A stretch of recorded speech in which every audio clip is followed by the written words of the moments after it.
البتہ آج کی جو آپ کی خدمت میں آیت الیوم ہے وہ ایک آیت نہیں ہے، آج مشکل ہو گئی، اچھے آیتیں ہیں۔ صلوات پڑھیں محمد والے محمد۔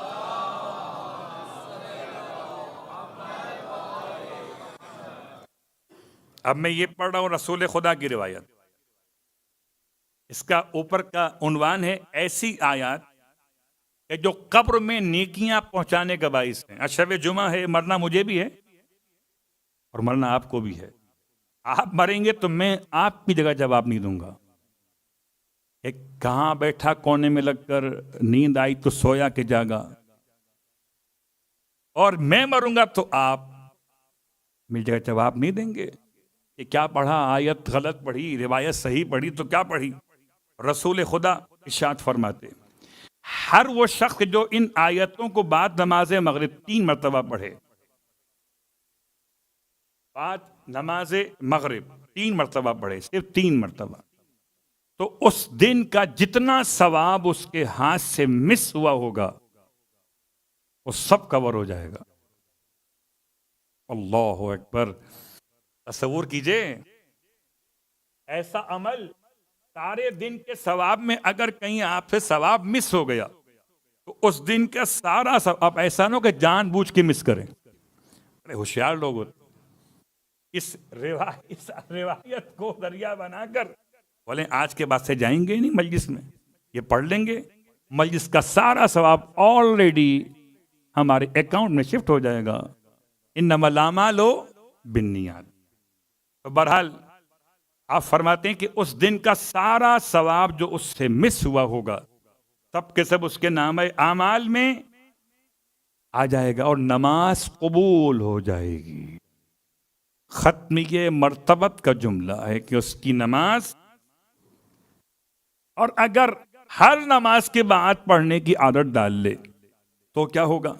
آسمان کے ستاروں کے برابر، بارش کے قطرات کے برابر، درختوں کے پتوں کے برابر اور خاک کے ذرات کے برابر اس کے نامہ اعمال میں نیکیاں لکھی جائیں گی۔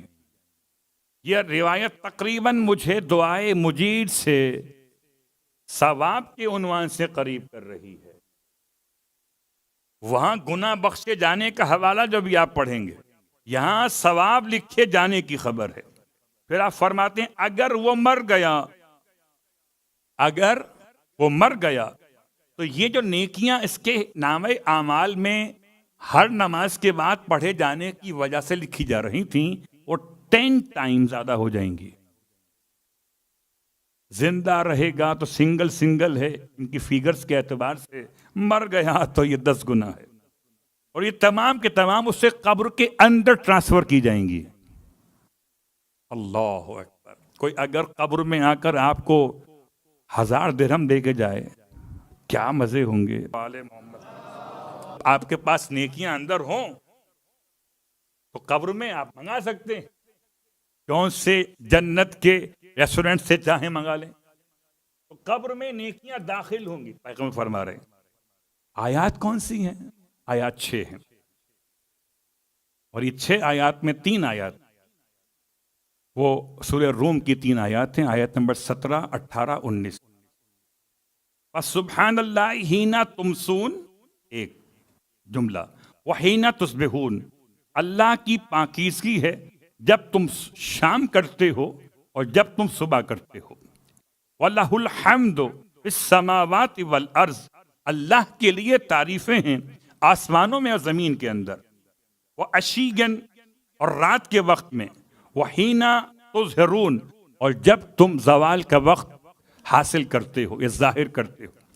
یخرج الحی من المیت، وہ خدا وہ ہے جو حی کو نکالتا ہے میت سے، اور یخرج المیت من الحی، اور میت کو نکالتا ہے حی سے، ویحیی الارض بعد موتہا، اور وہی ہے جو زمین کو زندہ کرتا ہے اس کی موت کے بعد۔ وکذالک تخرجون، اور وہ اسی طرح تمہیں بھی زمین سے اٹھا کر کھڑا کرے گا۔ یہ 3 آیات تھیں وہ جو سورہ روم سے تھی، اور اب یہ 3 آیات جو سورہ صافات سے ہیں۔ آیت نمبر 180، 181، 182، اور چھوٹی چھوٹی ہیں، گھبرائیے نہیں. سبحان ربک رب العزت عما یصفون وسلام علی المرسلین والحمد للہ رب العالمین. یہ 6 آیتیں پڑھیے، پیغمبر کی بات پر یقین ہو ضرور پڑھیے، اور یہ 6 آیتوں سے فائدہ حاصل کیجئے. مغرب کے بعد پڑھیں تو موضوع الگ ہے، ہر نماز کے بعد پڑھیں تو موضوع الگ ہے، زندہ رہیں تو ثواب الگ ہے، مر جائیں تو ثواب الگ ہے. اور مرنا بھی کیا مرنا ہے، نہ جانے دے گی نجف شومی قسمت، ملیں گے قبر میں مولا سلام کا.